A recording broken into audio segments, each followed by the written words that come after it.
Hello and welcome to the Student Computing Services video tutorial on Excel by Sean Leidendecker. So today we're going to learn how to anchor cells a variety of ways by using $signs, also by naming it so it's a lot easier to read for people that actually aren't doing the spreadsheet. We're going to apply this tax rate to the order amount given to us by the example data, and we're going to put it in this column. So if you wanted to anchor cells using the $sign, you would go equals the reference cell times 1 plus the other reference cell, close parentheses. Now in order to anchor this, you want to put a $sign here and here. So that's going to anchor the cells if you try and copy this formula at all.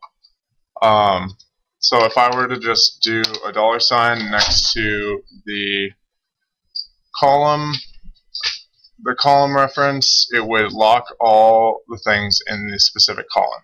So it would allow the formula to move down. Now if I were to lock it next to the number sign, it would lock all the things in the row. So in this specific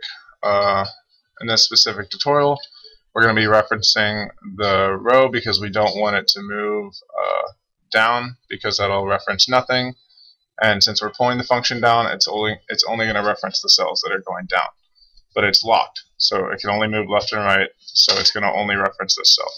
So we hit enter, and now the new order with tax is 41,800. Now, if you wanted to copy this to another cell, you drag the bottom right corner and drag it down. And see how it copied the exact formula? You can see the formula if you double click into it.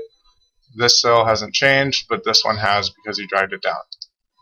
Now, another way to do this is if you go back to the tax rate, you right click and you define name. And now for this purpose, we're going to name it tax rate. Remember, you cannot use spaces when you're naming things in Excel. So tax underscore rate is going to be our rate that we're going to use. Click OK to save it.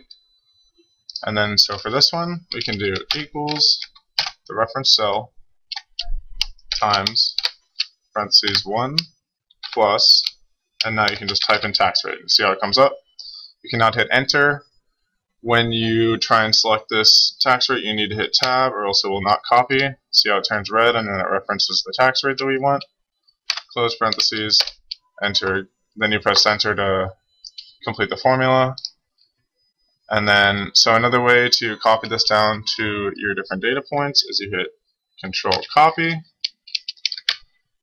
hold Shift, and go all the way down to the end of your data set. Control V is copy the formula. And you'll notice that all of these have now applied the tax rate to the different ones. And that's the end of this tutorial. Thank you for watching.